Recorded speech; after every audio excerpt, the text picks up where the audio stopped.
온누리교회 성도 여러분, 안녕하십니까? 주님의 말씀을 함께 나누며 떨어져 있지만 더 가까워지는 시간, 우리 시간입니다. 네, 오늘 5월 9일 토요일 새벽입니다. 늘 아침에 이렇게 나와서 말씀을 듣는 게 여러분 어떠십니까? 이제 습관이 좀 들었죠? 예, 습관이. 오늘 제가 이런 생각이 들더라고요. 여기 보면 이사야 말씀을 좀 읽어봤는데, 이사야 말씀 속에 이사야 50장 4절 말씀인데, 주 여호와께서 학자의 혀를 내게 주사 나로 곤고한 자를 말로 어떻게 도와줄 줄을 알게 하시고 아침마다 깨우치시되 나의 귀를 깨우치사 학자들 같이 알아듣게 하시도다. 아침마다 우리를 깨우시잖아요. 아침마다 깨우시되 나의 귀를, 여러분의 귀를 여러분의 귀를 깨우치사 학자들 같이 알아듣게 하소서. 이 말씀이 다가왔어요. 항상 하나님의 말씀이 우리에게 들릴 수 있도록 깨우쳐 주셔야 되는 것 같아요. 우리 성령님께서 그렇게 해 주시라고 믿습니다. 그러면서 이 어려운 지금 시기를 하나님이 이 말씀의 은혜를 주셔서 깨닫게 해달라고, 그렇게 우리 그런 마음으로 한번 기도했으면 좋겠습니다. 제가 기도하겠습니다. 하나님 아버지, 오늘도 이 새벽에 말씀 앞에 나온 우리 성도들 한 사람 한 사람을 주님 아실 줄 믿습니다. 오늘 이사야 선지자 말씀을 통해서 하나님의 말씀을 학자의 귀처럼 깨우칠 수 있도록 말씀을 들을 때 성령께서 역사하셔서 우리 성도들이 그 말씀의 은혜를, 말씀의 뜻을, 말씀의 그 본질을 깨닫는 학자의 귀를 허락하여 주시옵소서. 그래서 아침마다 깨우시는 주님의 그 놀라운 섭리에 반응하면서 하나님 말씀에 더 깊이 들어가고 그것이 삶에 녹아서 하나님의 인도하심을 받고 그 인생이 풍성하고 아름다운 삶, 주님이 기뻐하는 그런 삶이 되도록 역사하시고 인도하여 주시옵소서. 감사드리며 주님 예수님 이름으로 기도드립니다. 오늘 말씀은 신명기 15장 12절에서 23절 말씀입니다. 신명기 15장 12절에서 23절 말씀을 주로 앞부분 쪽에 좀 중심으로 해서 좀 보도록 하겠습니다. 오늘은 생명의 삶 토요일 5월 9일자 말씀입니다. 다 같이 15장 12절에서 23절 합독하도록 하겠습니다. 시작. 내 동족 히브리 남자나 히브리 여자가 내게 팔렸다 하자. 만일 6해 동안 너를 섬겼거든 7째 해에 너는 그를 놓아 자유롭게 할 것이요. 그를 놓아 자유하게 할 때에는 빈손으로 가게 하지 말고 내 양 무리 중에서 타작 마당에서와 포도주 틀에서 그에게 후히 줄지니 곧 내 하나님 여호와께서 내게 복을 주신 대로 그에게 줄지니라. 너는 애굽 땅에서 종되었던 것과 내 하나님 여호와께서 너를 속량하셨음을 기억하라. 그것으로 말미암아 내가 오늘 이같이 내게 명령하노라. 종이 만일 너와 내 집을 사랑함으로 너와 동거하기를 좋게 여겨 내게 향하여 내가 주인을 떠나지 아니하겠노라 하거든 송곳을 가져다가 그의 귀를 문에 대고 뚫으라. 그리하면 그가 영구히 내 종이 되리라. 네 여종에게도 그같이 할지니라. 그가 6해 동안의 품꾼의 삭에 배나 받을 만큼 너를 섬겼은즉 너는 그를 놓아 자유하게 하기를 어렵게 여기지 말라. 그리하면 내 하나님 여호와께서 내 범사에 내게 복을 주시리라. 내 소와 양의 처음 난 수컷은 구별하여 내 하나님 여호와께 드릴 것이니 내 소의 첫 새끼는 부르지 말고 내 양의 첫 새끼의 털은 깎지 말고 너와 내 가족은 매년 여호와께서 택하신 곳 내 하나님 여호와 앞에서 먹을지니라. 그러나 그 짐승이 흠이 있어서 절거나 눈이 멀었거나 무슨 흠이 있으면 내 하나님 여호와께 잡아 드리지 못할지니 내 성중에서 먹되 부정한 자나 정한 자가 다 같이 먹기를 노루와 사슴을 먹음같이 할 것이요 오직 피는 먹지 말고 물같이 땅에 쏟을지니라. 아멘. 오늘 말씀 제목은 은혜는 모든 것을 뛰어넘습니다 하는 제목으로 여러분 말씀으로 교제하도록 하겠습니다. 어제에 이어서 안식년에 이제 행해지는 생활 속의 규례를 이렇게 지금 말씀하고 있습니다. 이스라엘 백성이 종이 되는 경우는 두 가지입니다. 하나는 다른 나라와 전쟁을 했어요. 근데 패하게 됐습니다. 그랬을 때 백성들이 종으로 끌려가서 종살이를 했습니다. 이스라엘 역사를 보면은 그런 어떤 기사들이 많이 나오고 있죠. 또 다른 경우가 어제도 잠깐 말씀드렸듯이 빚을 졌습니다. 빚을 져서 그 빚을 갚을 길이 없을 때 주로 자녀를 팝니다. 나중에는 본인도 이제 팔려서 종이 되는 신세가 됩니다. 그리고 6년간 종살이를 하고 7년 안식년에 종에서 해방이 되는 거예요.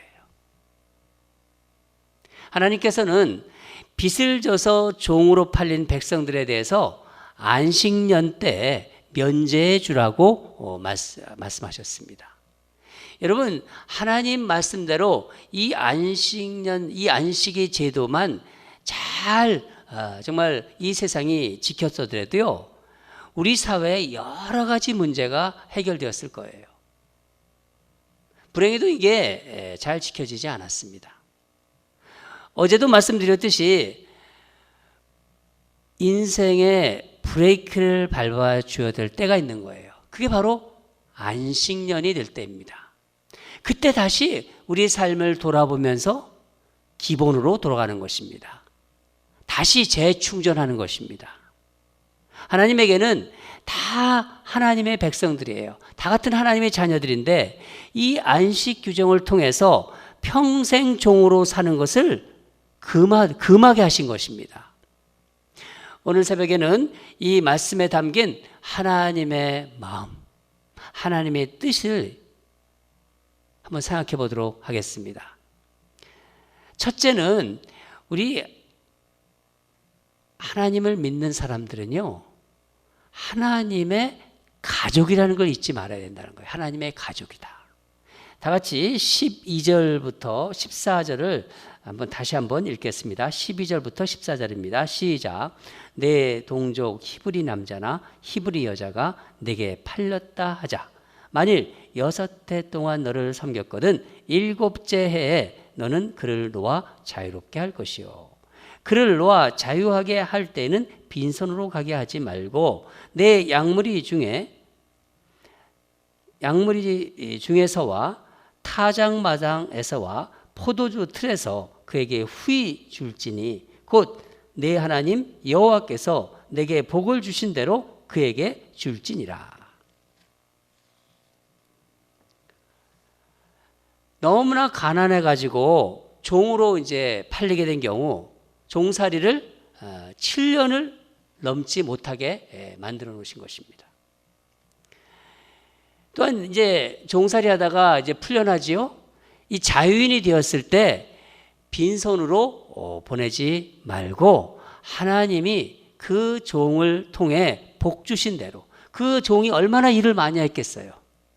그 종을 통해서 복을 너희가 받았지 않느냐. 그 복 주신 대로 후히 주어서 보내라. 그렇게 말씀하고 있는 것입니다. 여러분 한번 생각해 보세요. 신분만 내가 자유인이 되었다. 그리고 손에는 아무것도 가진 것이 없다. 그러면 또 어떻게 될까요? 다시 종이 될 수 있는 것입니다. 하나님은 하나님의 백성들이 누구든지 정말 속박 없이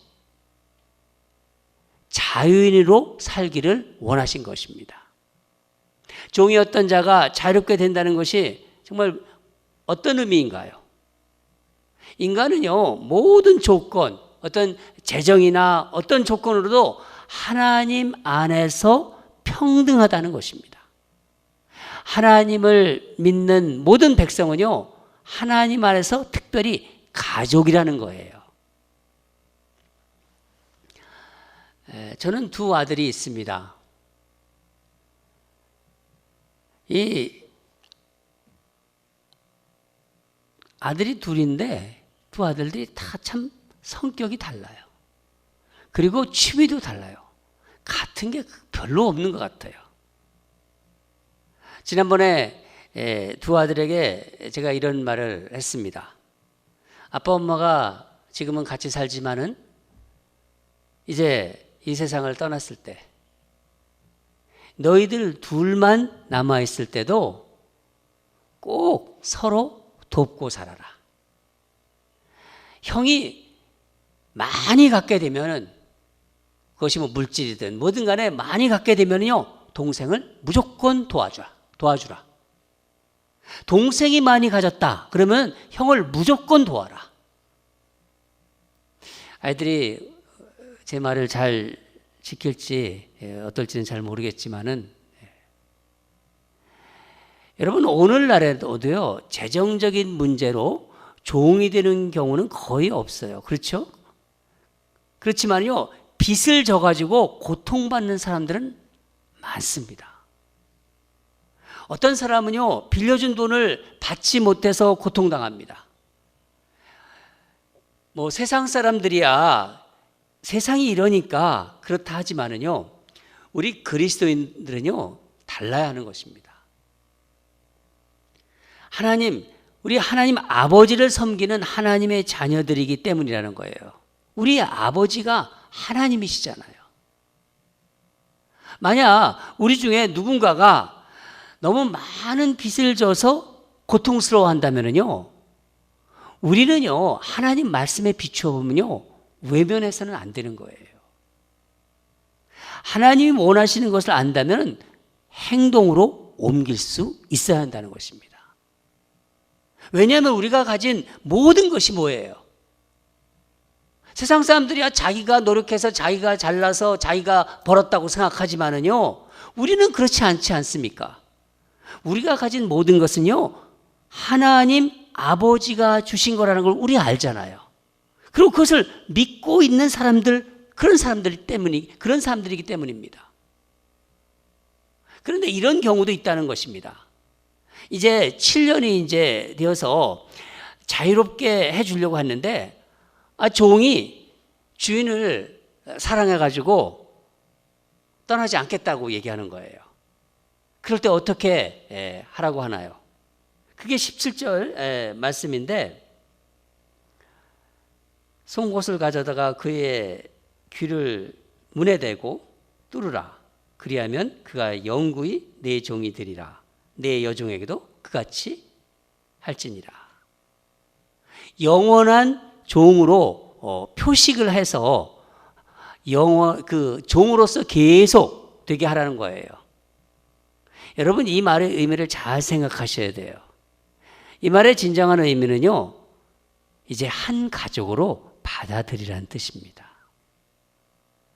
얼마나 그 관계가 아름답습니까? 이제 한 가족으로 받아들여라. 이 귀를 뚫는다고 했는데, 저는 여자분들이 이 귀 뚫는 게 좀 생각이 나더라고요. 여자분들의 귀를 뚫는 것이 저는 이런 의미가 되었으면 참 좋겠다, 이런 생각도 들었습니다. 이것은요, 한마디로 주님께 충성한다는 의미도 되는 거예요. 이 의미는요. 여러분, 우리는요, 하나님의 가족이라는 것을 항상 잊지 마시기 바랍니다.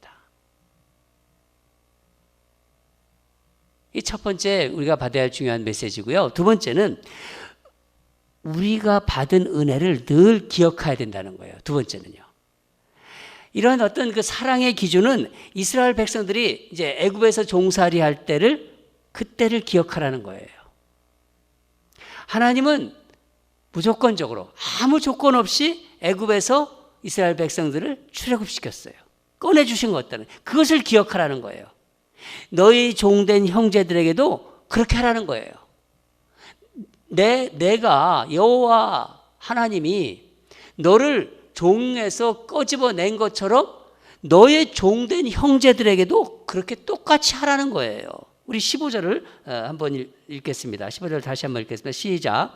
너는 애굽 땅에서 종되었던 것과 네 하나님 여호와께서 너를 속량하셨음을 기억하라. 그것으로 말미암아 내가 오늘 이같이 네게 명령하노라. 그렇죠? 네. 기억하라. 너희는 애굽 땅에서 종살이 하지 않았느냐? 그런데 너를 누가 해방시켰느냐? 너희가 하나님의 그런 은혜를 받았다면은 너희도 형제에게 자유를 주는 것이 마땅하지 않느냐? 그런 말씀입니다. 여러분, 나 같은 자를 구원해 주신 하나님의 은혜. 여러분 스스로 한번 생각해 보세요. 저도 그런 걸 오늘 말씀을 준비하면서 생각하는데, 나 같은 자를 구원해 주신 하나님의 은혜를 잊지 않는 사람은요, 다른 사람에게 넉넉하게 베풀 수 있어요. 그렇지 않겠어요? 그 삶에 하나님의 은혜가 늘 함께하는 사람은요, 자연스럽게 주변의 다른 사람들에게 그 사랑이 흘러간다는 것입니다. 여러분, 은혜는 차고 넘쳐야 흘러가는 거예요. 죄의 종이었던 우리는요, 예수님의 그 피값으로, 십자가의 피값으로 깨끗함을 받았고 하나님이 자녀가 되지 않았습니까? 그 십자가의 놀라운 구원의 은혜를 생각하면요, 얼마나 그 감사함이 밀려옵니까? 저는 살아가면서 저의 그 어떤 연약함 때문에, 부족함 때문에 또 실수하고 또 죄의 공격으로 넘어갈 때도, 그럴 때도 있지만은 다시 십자가 앞에 주저앉으면은요, 말씀 앞에 무릎을 꿇고 있으면은요, 하나님이 또 은혜를 주셔요. 말씀의 그 진리가 저를 자유롭게 합니다. 더 이상 내가 지은 어떤 잘못, 지은 그런 어떤 죄들이 저를 뭐 이리 끌고 뭐 저리 끌고 다니지 못해요. 죄가 나를 정죄하지 못한다는 것입니다. 여러분도 그러시리라 믿습니다. 이것이 하나님이 우리에게 주신 자유예요, 자유. 주님은 우리를 영원한 형벌에서 벗어나도록 정말 진정한 자유를 주셨습니다. 그 은혜를 기억하는 사람은요, 다른 사람에게 인색하지 않습니다. 왜냐하면 내가 받은 상처는, 내가 받은 어떤 손해는요, 하나님이 주신 은혜와는 비교할 수조차도 없기 때문입니다. 여러분, 우리가 받은 은혜를 기억할 때 우리는요, 우리를 아프게 한 사람들에게 관용과 사랑을 베풀 수 있는 거예요. 사랑하는 여러분, 주변 사람과 지금 여러분이 맺고 있는 관계, 그 관계가 바로 내가 하나님과 어떤 관계를 맺고 있는지를 보여주는 거울이라는 것을 잊지 마시기 바랍니다. 내가 받은 하나님의 은혜를 정말 늘 기억하는 사람은요, 그런 걸 기억하면서 살아가는 사람은요, 다른 사람에게 그 은혜가 연결돼요. 미칠 수밖에 없는 거예요. 그런 은혜는요, 때로는요, 세상에 다 사람들이 그렇게 생각한다 하더라도 그 상식의 기준을 뛰어넘어 흘러가는 것입니다. 사랑하는 여러분, 오늘도 우리 하나님 아버지 안에서 받은 은혜를 돌이켜보세요. 기억해보세요.